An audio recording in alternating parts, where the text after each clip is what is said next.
Welcome to the LSI Behind the Win podcast. I'm Lauren Lane. For 50 years, the LSI team has dedicated themselves to the science of business development. We've seen the impact of our work and how it's evolved into economic development and now social impact work. On January 13th, 2012, Todd Weiler from Davis County, Utah, was elected to be a Utah Senate parliamentarian. Before then, he was an attorney serving in various positions in Utah. Since his appointment, Todd has written and sponsored hundreds of bills, served on 15 different legislative committees, and has truly made a positive, lasting difference in Utah. In today's episode, Sean and Todd have a sit-down conversation about Todd's legacy, the challenges and successes during his tenure, and the work he still needs to accomplish. Let's dive in. Todd, thanks for joining us on this episode. You and I have got a long history, and yes, we have not talked for several months, and so I'm excited to catch up with you. As we start this episode, would you just talk a little about yourself and your history and career? Yeah, thanks. I'm 55 years old. I've been married for 31 years. I've got 4 kids. I am an attorney. I've been in the state Senate for just over 10 years, and I'm a Republican. And I kind of consider myself, or I like to think of myself as a problem solver. I like to help people solve problems that they can't seem to figure out on their own.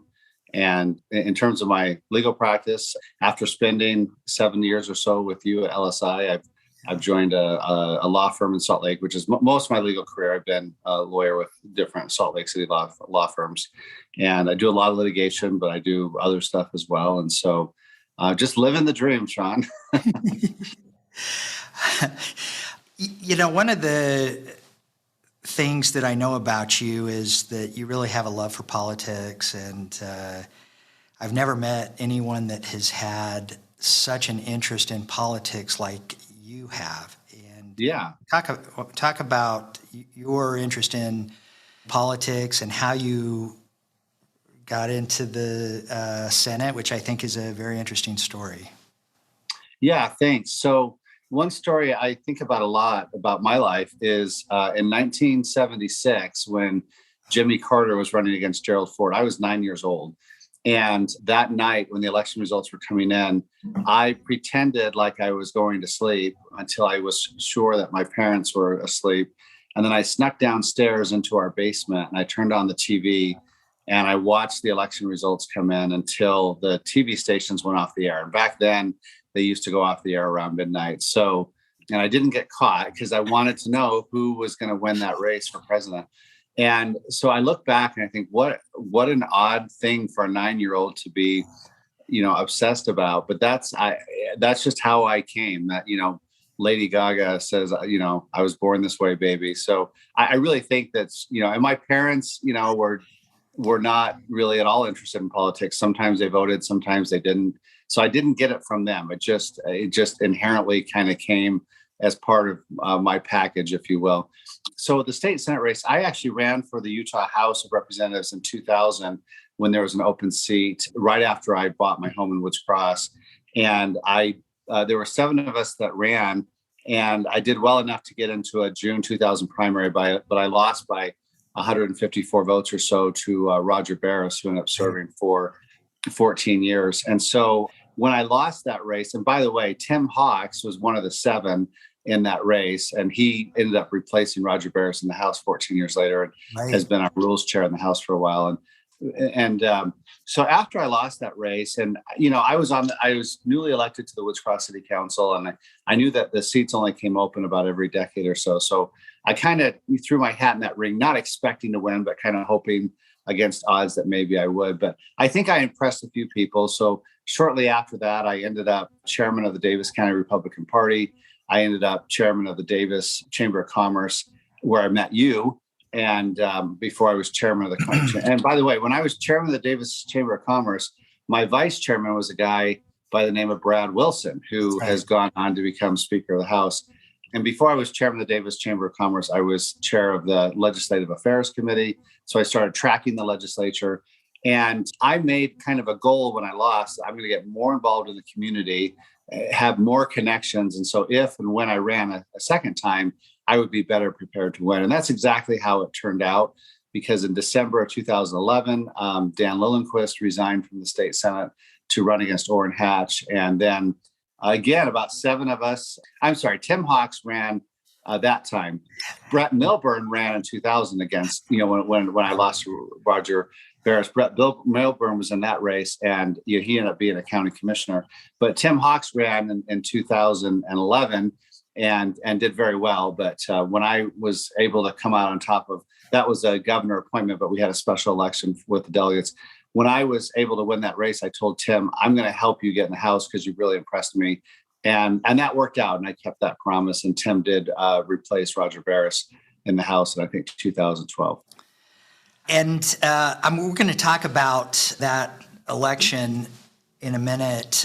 Going back, I just had a conversation with President Stuart Adams, and we were reminiscing about building the Northern Utah Legislative Affairs Committee, and the genesis of that started in about 1995, we decided. And you look at the original members of that group that included Brad Wilson, Stuart Adams, Sheldon Kilpack, Kurt Oda. I mean, all of these individuals that went on to have illustrious careers in the House and Senate, and you were part of that. When did you become involved in the Legislative Affairs Committee and the Chamber? Because that's when you and I first started working together, as you I said. think it was right around 2000 or 2001. I think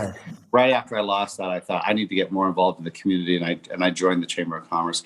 And that was kind of interesting for me because I was working in downtown Salt Lake, but I lived in Davis County, so it was, it probably would have made more sense for my business connections to join the Salt Lake Chamber, but I knew I had to run for office in Davis County, not in Salt Lake County. So I joined the Davis Chamber, which was fine because I was a business person. Yeah. And I don't know that I got a lot of legal clients other than you out of my chamber involvement. But I really enjoyed it. And of course, you haven't mentioned Chris Dallin. Chris Dallin was the executive director of the Davis Chamber when I joined. And he's been a really monumental force in shaping what we now call the Utah, the Northern Utah Coalition of Chambers. That's everything from basically North Salt Lake to Idaho. And we've been working together with these other chambers at the legislature now for a number of years, which I think has been tremendously effective. And let me just comment on that. Chris went around and kind of made the case, that if you take Salt Lake and look at the number of legislators from Salt Lake County and the number of legislators from Utah County, if they were to act, as one, and Utah County does a better job of that because they're all Republicans, whereas Salt Lake County is a mix. But he said, Davis and Weber, if they don't work together, they get crushed by Salt Lake or Utah County. But if you join Davis and Weber together, then we're competitive with Utah County. But if you join Davis and Weber and Box Elder and Cash and the others in Northern Utah, then, we can really be a force. And that's what's happened. And I will say this. I remember when Corianne Edwards, of course, worked with me and you at LSI, and she's gone on to work for the state. But I remember when Becky Lockhart was elected speaker. Interestingly, Brad Wilson was a brand new freshman House member. I'm going to tell you a story that most people don't know. I'm friends with Becky's husband, Stan Lockhart, and I was not in the legislature at this time, but I called up Stan. I said, "Hey, how's Becky's race for speaker looking?" And he said, "It's not looking good, Todd." I said, "Well, Jim Nielsen just got elected to replace Cheryl Allen in Bountiful, and Brad Wilson just got elected to replace, I think it was Doug Agard." Yeah. And Leighton, I said, "Has she met with them?" He said, "No." And he said, she doesn't have a connection to them. And I said, "Well, I know them both well." And so I set up a breakfast. At the Village Inn in North Salt Lake, which has just recently been torn down. And about 6:30 a.m., Becky walked into the room and just lit up the room. And she sat down, and the four of us sat at a table and had breakfast. And she just completely dazzled Jim Nielsen and Brad Wilson. They'd never met her before. She'd never met them before. I facilitated that meeting. When Becky won speaker, she I think dethroned Dave Clark. When Becky won for speaker, Stan called me up immediately and said, "Todd, she would not have won except for you." Oh, and I'm not sure if that's true. I'm not taking the No, credit, I agree. I agree with that. What Stan told me was that Brad Wilson had organized a meeting with all of the incoming freshmen, just the freshmen. Nobody else was in the room, but Brad made a very compelling case that they should support Becky. And, so Brad's been a leader from day one in the legislature, but that's a little backstory that I thought I'd share with you. You're exactly right. And it's amazing that you have that recall too, Todd. That's one of your superpowers, that you remember the history that most people don't, and it's incredible. So you and I started talking probably in 2006, do you think, or 2007? When did you join LSI? I joined LSI actually in November of 2011. Was it that? Okay. So we had been working closely together, and then I cannot believe it. It seems like it was just not that long ago. And I cannot believe it's been over 10 years. Yeah. Well, and let me share this, Sean, because when Dan Lillenquist was getting ready to resign from the Senate, he let me know because he knew I was interested in the seat. But I was working for a law firm, a great law firm, but they had a worldwide policy that their lawyers could not run for elected office. And so in order for me to be able to throw my hat in that ring, I had to find a new job. So I came hat in hand to you begging for a job, and you hired me at LSI, which allowed me the flexibility that I needed to run for that seat.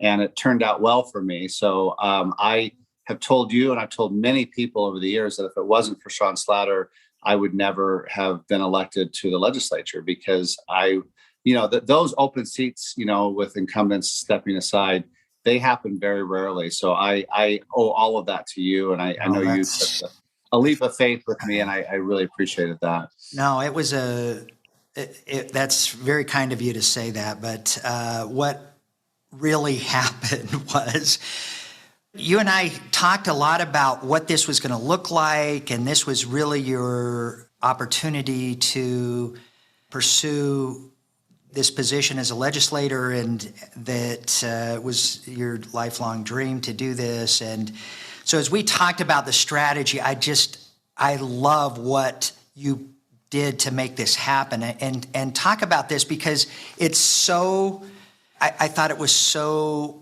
innovative. You were really not projected to win this race, as you know, and what you did to pull this off was brilliant. You want to talk about maybe you don't want to talk about this, because I think it was just remarkable. Well, so I'll give you my perspective, then I'm interested to hear yours. But when Dan Lillenquist resigned, there were 7 of us that jumped in the race. I mentioned Tim Hawks. My two, at the time, I didn't know Tim, and he turned out to be a very strong opponent. Yes. Very impressive, brilliant guy. But the 2 I was worried about were Greg Erickson, who's the son of the founder of Orbit Sprinklers. And he was a multimillionaire, and I wasn't.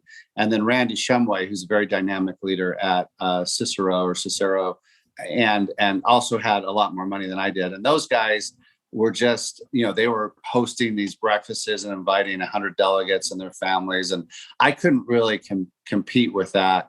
And also Dan Lillenquist had told me in advance when he'd be resigning, but asked me as a favor. He said, let me announce my own retirement. Don't step on my toes. And I honored that. Not all of my opponents did. And so by the time Dan actually retired, Randy Shumway and Greg Erickson had already rounded up all of these endorsements from some of the local mayors. And I was kind of Johnny come late, because I wanted to honor the commitment I made to Dan Lillenquist. Right. And so I made a goal to visit every delegate's home, there was about 160 delegates, maybe 180 delegates. I have made a goal to visit every delegate's home. And Dan resigned on December 15th. So when I'm going and knocking on doors, literally, I'm not being exaggerating, people are putting up their Christmas trees. They're having their family Christmas parties. And I'm there to talk about politics. And so I made the concerted effort to say, hey, I'm really sorry. I know this is an awkward time for politics, but I'm Todd Weiler. Here's my flyer. You have a happy holiday. And if you have any questions, shoot me a text. But I visited all the delegates' homes, some of them twice, because I wanted to catch them home.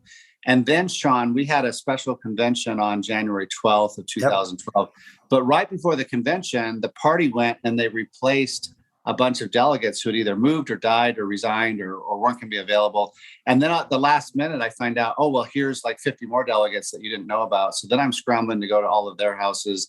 And it was a bit of a rat race. But I do think that those personal connections and then when I gave my speech on January 12th, it was at South Davis Junior High School. Yeah. I mentioned stories, and I mentioned several delegates by name and things that they had told me and how that had influenced, would influence my legislative philosophy. And I was able to come out on top of that special election. So is that what you were thinking, or did you have another direction? Yes. And I mean, I think the key to this, which I just loved, you remember you and I sat down and we looked at all of these delegates. You told me yes.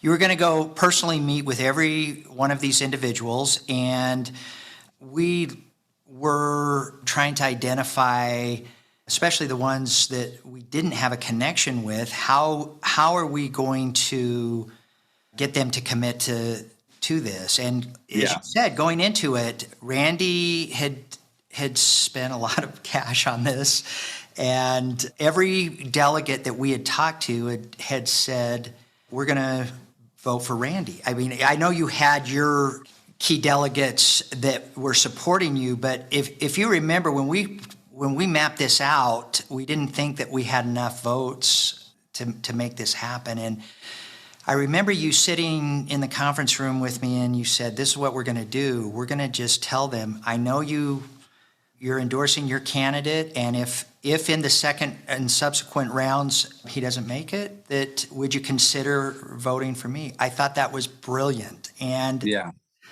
And even going into that day, I remember you and I had that conversation and thinking, well, it'll be interesting to see what happens, because we didn't in the first round, you didn't have enough votes to make that happen. But in the subsequent rounds, you did so well. I thought that particular ballot was a ranked choice. And so the delegates could put like Randy Shumway 1, Todd Weiler 2, Tim Hawks 3. And so, we did make that. I remember that we did make that decision that we would actively ask people, well, if I can't get your first place vote, would I get your second place vote? And ultimately that did turn the election in favor. It was brilliant. And I think it was so illustrative of your understanding of the political process and building political strategy. And I've told so many people over the years that there's not a more talented legislator than you. And that's very kind. So I cannot believe it's been 10 years that you've been in there. It seems like you just got in, and now you're one of the veteran members. Looking back on the last 10 years, what are some of the pieces of legislation, the policy that you've worked that you're really proud of and has been most memorable? Yeah, that's a great question. And it's an easy answer for me. So after my first session, then Senate President Michael Waddups assigned me to work on something called indigent defense. And indigent, of course, means poor.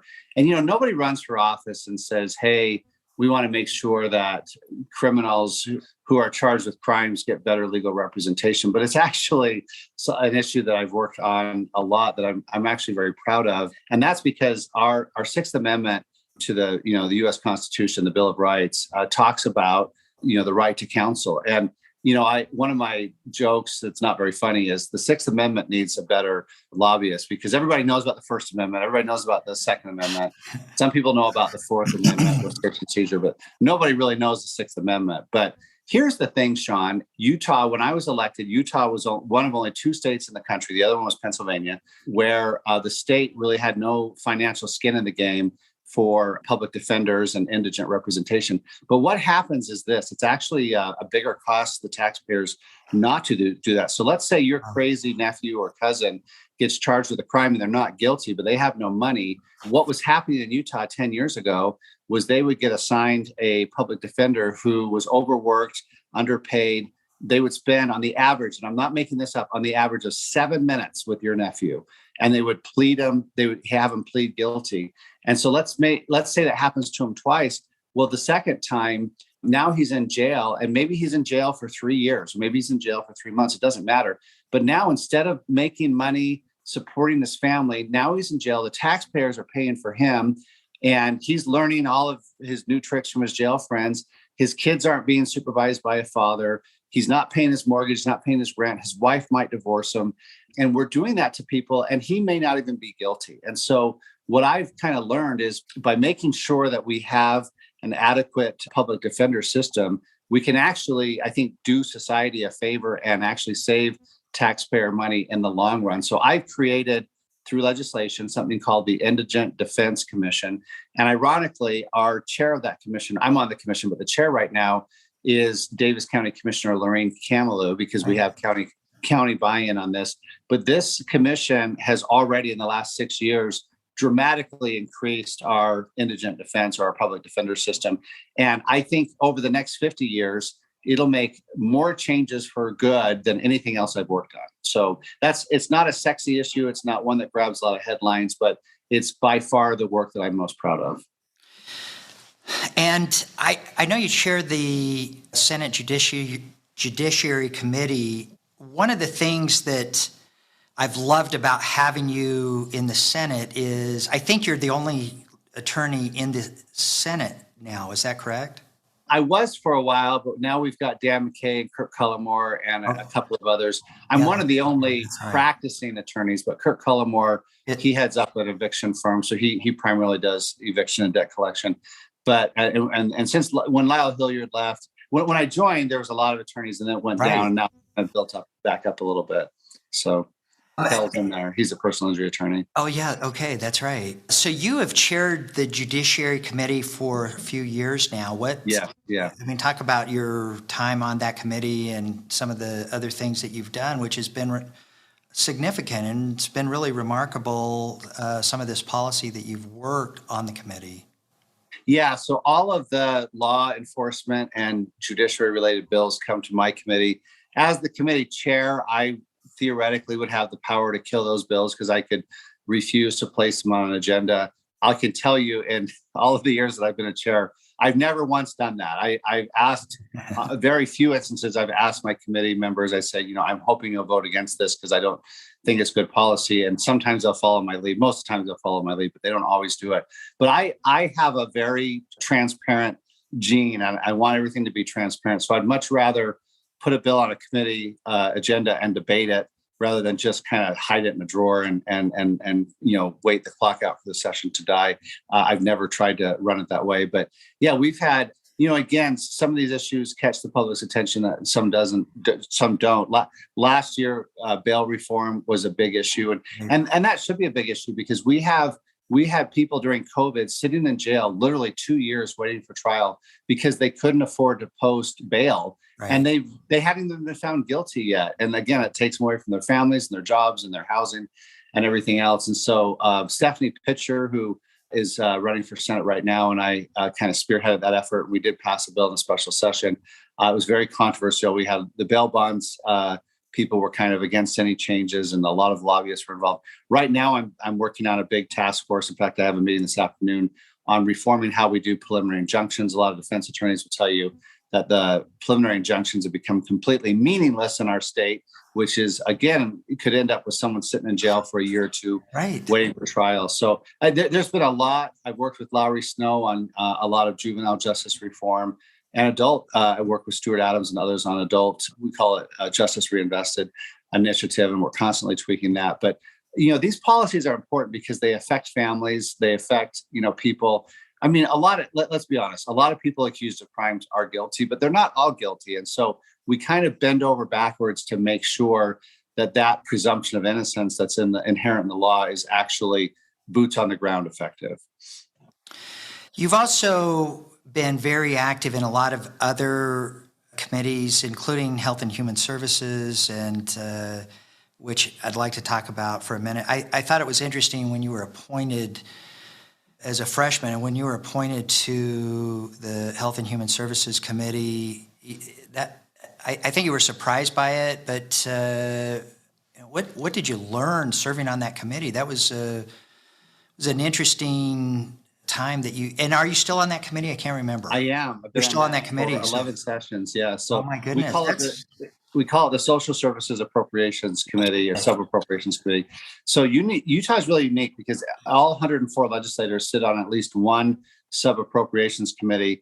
And when I was appointed to that committee in 2012, it had the second biggest piece of the state budget. But now, today, in 2022, it's surpassed education, and it's now the largest piece. So I'm on this basically budget committee. That's the biggest piece of our, now $22 billion state budget or $24 billion state budget.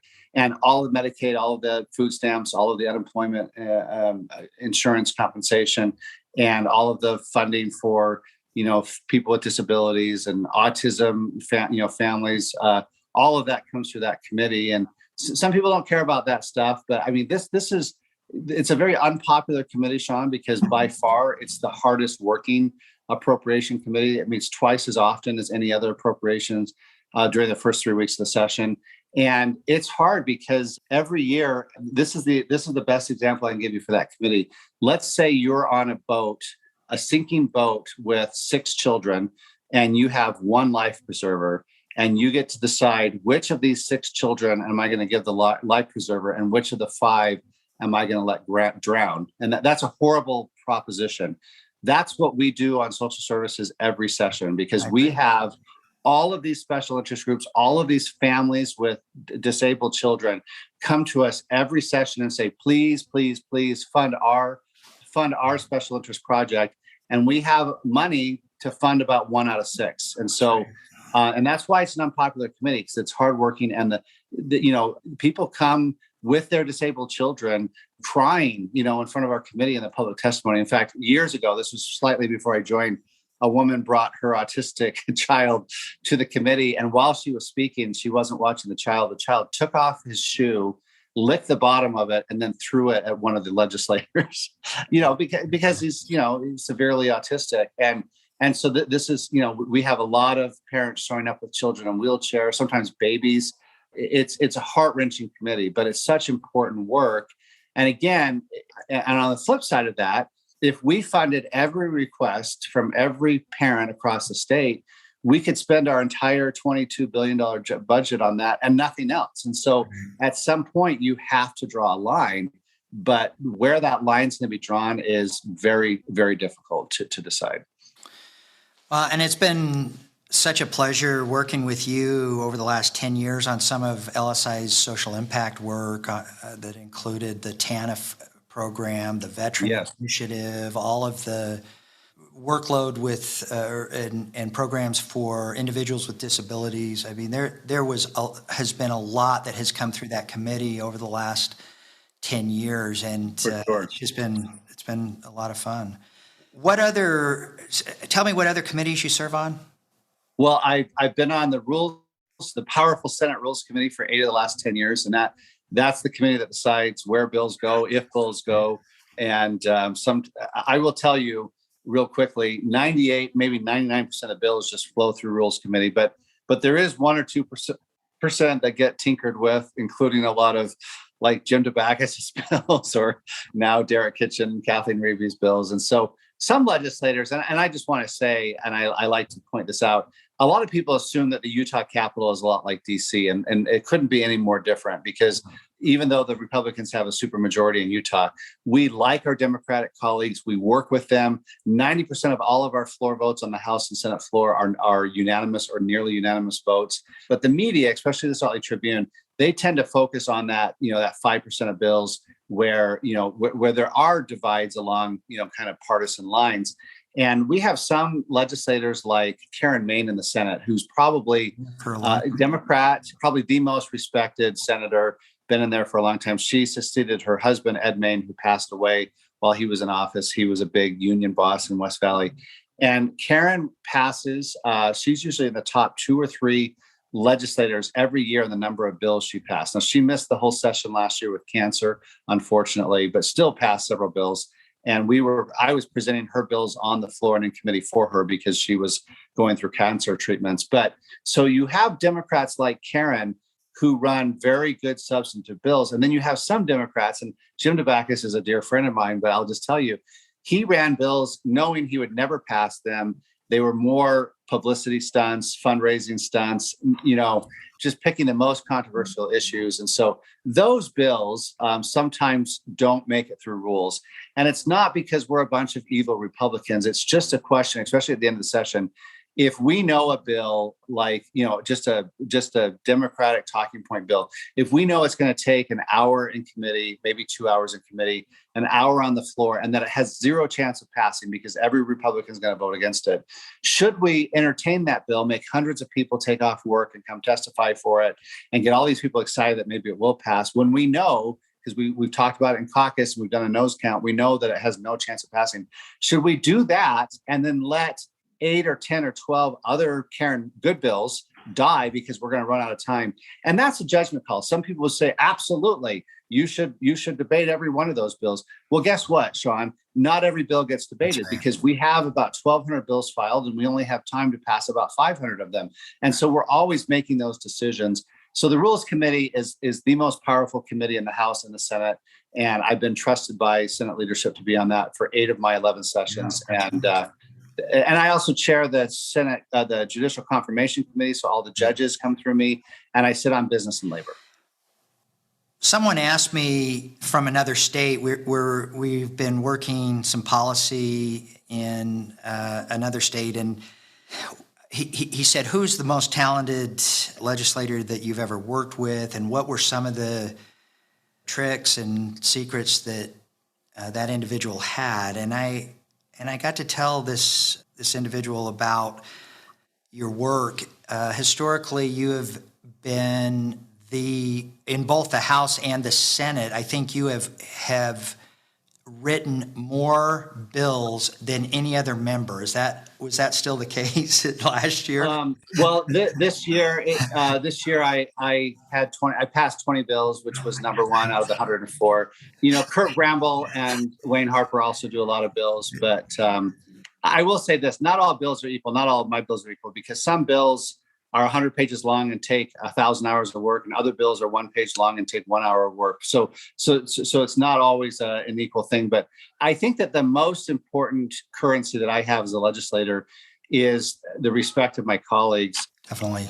And I've had several people come to me and say, Todd, when you dig into an issue, I really like, how you can explain it and your pragmatic approach. And I know if Todd's dug deep, that I don't have to dig deep. I can trust that you're doing the right thing. In fact, Evan Vickers has told me that 2 or 3 times. He's our Senate Majority Leader.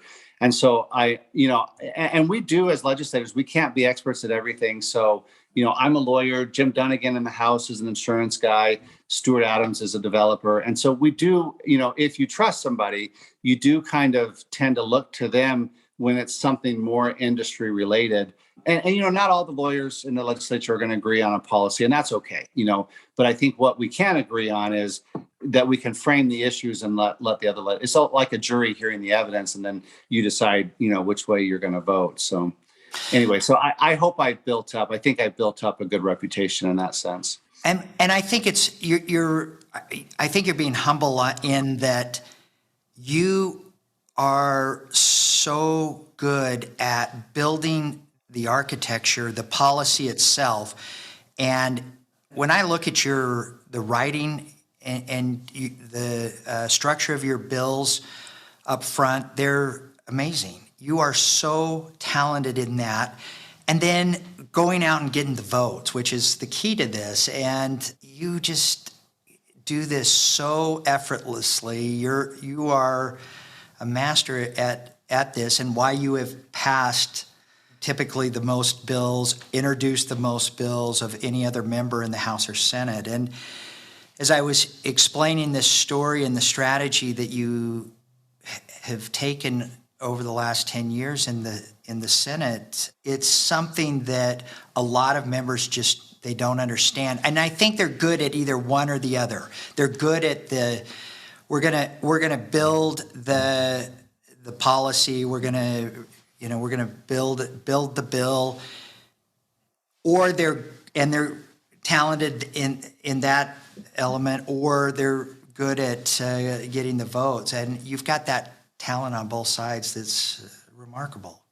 Well, thank you. That's very kind. And one of the best kept secrets about the Utah legislature is we have a whole army of staff, including attorneys behind us that help us, on the policy and on the bill writing. And I couldn't do anything that I've done without standing on the shoulders of a lot of those people that don't ever see the limelight, ever get the limelight. So I don't want to take all the credit. No, it's tremendous. The other thing that I've really admired about your service in the Senate, Todd, is that you've taken on some controversial things as well. And even when your party has not been 100% behind you, you have moved forward. And I asked you about that once before, and I thought your response was very interesting. But I mean, talk about that. Talk about what it's like being attacked by constituents, by your party, by other members, and you've never wavered on these tough issues. Well, thank you, Sean. I will tell you, I'm a Republican through and through, and I vote with the Republican majority, over 95% of the time. But there are issues where I think that I try to take a long haul, a long game approach. And I'll tell you right now, I was one of only two Republicans in the Senate, I think two Republicans in the whole legislature, who voted against vetoing Governor Cox's ban on transgender sports. And that's not because I want girls' sports to go away or biological boys to be competing against, females. But there were several aspects of the way that bill came together on the last day of the session that I thought was unfair. And from a lawyer standpoint, the U.S. Supreme Court, now you could agree with this or disagree with it, but the U.S. Supreme Court has already ruled that you cannot discriminate based on gender preference. And so we were passing a bill that every legislator knew would be enjoined by the courts and would likely be found unconstitutional. And we were going to spend money defending this bill. And so I have a hard time, I guess, just towing the party line when I think it's wrong. And I'll tell you, from the long game perspective, I think that some conservative Republicans are kind of doubling down on being anti-LGBT or anti-trans. And I think that that's a losing strategy for our party. And I think it's something 10 years from now that's going to be sort of a black eye. And again, I want a fair level playing field in high school sports. The other thing about that particular bill is we literally only have one trans female who's competing in high school sports. I've talked to a referee who refs some of her volleyball games, and she's not even good enough to start. And she's going to graduate, or she just graduated last month. And so literally we were bringing the whole state legislature, the whole state infrastructure to its knees over one mediocre athlete. And there is an argument to be made, well, we should solve this problem now before it gets bigger. But I just thought it was the wrong solution at the wrong time. But at the same time, Stuart Adams, who you mentioned earlier, our very esteemed Senate president, he kind of built this framework. So if that bill, and the lawsuit's already been filed, if that bill does get enjoined, we've kind of got a backup plan, which he's orchestrated, which I do think is an interesting solution. And it would allow trans athletes to compete as long as they weren't like way off the spectrum in ability. And that's what we're seeing with that college swimmer back in Pennsylvania. A lot of people are mad about that. But our bill in Utah wouldn't have stopped that because we don't apply to college sports, and that the bill didn't apply to college sports. But, we need to preserve women's sports, but we also need to do it in a way, I think, that is also preserving people's dignity and integrity. And I know a lot of LGBT families with LGBT members, and they all felt like the legislature was attacking their families with this bill. And that's one thing I didn't like about it. Even if they didn't have kids that were trying to compete, they felt like they were being targeted and singled out by that bill. And again, there's good arguments on both sides of that issue, but that's one that I did buck the party on this last session. You and I have worked a lot of policy over the years, and it's like I said, I've been so enamored with your approach to policy making and the overall legislative strategy. I've learned so much from you. Well, thank you. Todd, over the years. What do you envision? Are there some things that you want to accomplish in the Utah Senate over the remainder of your service there? Yeah. And, I've got 2 years left on this term. I haven't decided yet if I'll run for another term. I've kind of bounced back and forth because it is such a huge time commitment that takes me away from my my legal career and my family. But I'm going to answer it this way. When I ran in 2011 and early 2012, I was basically talking about stuff the legislature had done the year before and some of the stuff I didn't like. And that's what I ran on. But then when I showed up for the 2012 session, all of those issues had been decided the year before. So I'm voting on new issues. And one thing I've learned is politicians, and I'm guilty of this as well as everyone else, we're constantly talking about the past instead of being focused on the future. And the hard thing about being focused on the future is the future is unpredictable. I mean, I'm not sure 2 years ago that you or I would have expected 10 or 12% inflation in Utah, and gas prices, it's like $5.20 a gallon now in Utah for unleaded. But in any event, so the way I want to answer is this, Sean, whatever problem, whatever the biggest three problems facing the state next January when the legislature convenes, I want to be working on all three of those issues. I want to roll up my sleeve. I want to dive into it. I want to be a voice for pragmatic solutions. And that's kind of what excites me. And, starting November of every year, people say, what's going to be the big issue next February in the session? And I say, I have no idea. I know.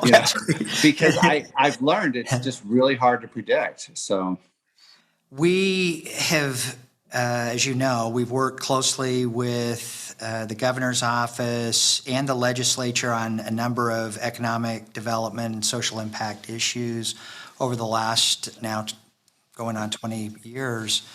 I have really appreciated you and your input on some of these initiatives.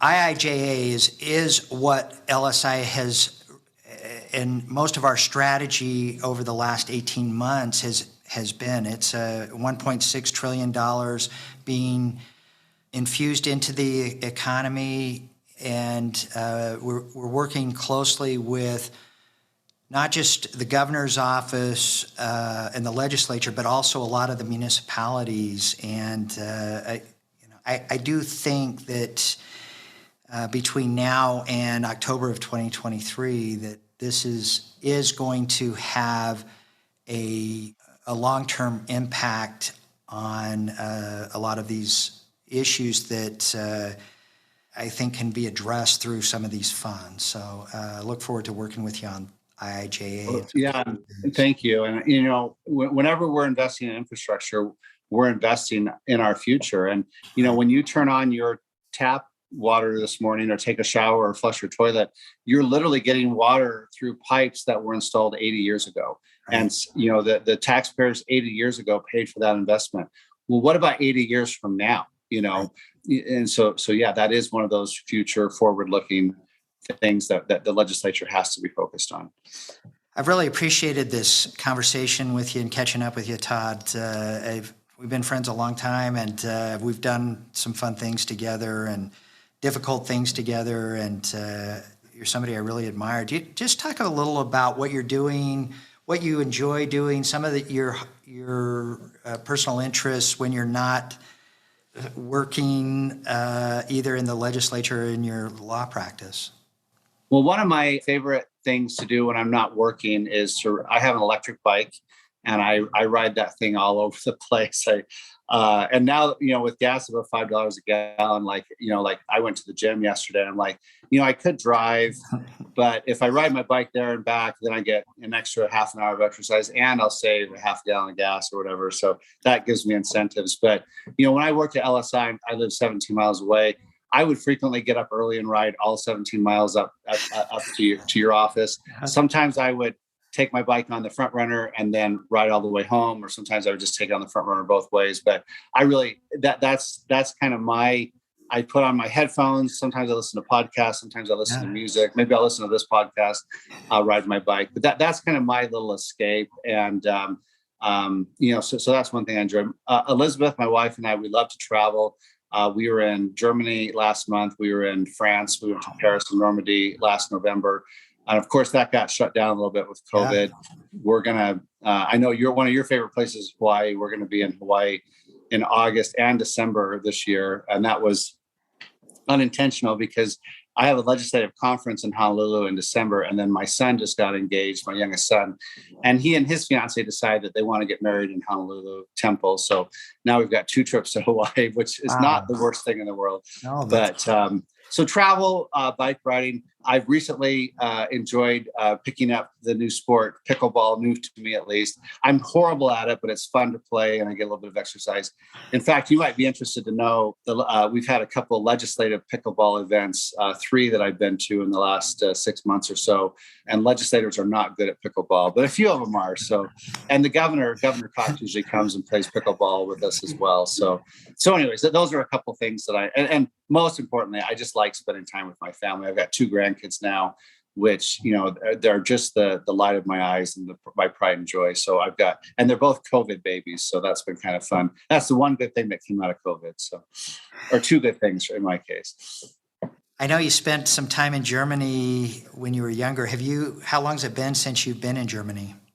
Well, I was a missionary there from 86 to 88, and I've been back 3 or 4 times. The reason I was there last month is I went over with Lieutenant Governor Deidre Henderson, and we did a little mini trade mission, and then we flew back on Lufthansa's new subsidiary nonstop flight from Frankfurt to Salt Lake. So we were on that inaugural nonstop flight, which is really cool. And when we landed, we had a press conference with Elder Dieter Uchtdorf from the church there, who used to fly as a pilot for Lufthansa. So that was really fun for me to go back to some of my old stomping grounds. How is your German? It's a little rusty. I went back about 6 years ago, and I rented some CDs from the library, and I listened to German for about a month in my car when I was driving around to try to wake up those faculties in my mind. And that helped. This trip kind of came up on me really fast, so I didn't do any of that, but I can get by. But my dad, who's now passed away, always encouraged me to stay up on it, and I didn't. And I kind of wish I had stayed up on it a little bit more. So that's great. Todd, thank you so much. And thanks, John. Keep up the great work in the Senate, and look forward for these next 2 years and to see what happens after that. I know it's going to be something big, whatever it is. Well, thanks. Thanks for all you do for our state and for your clients. Thank you. Thanks, Todd. Appreciate it.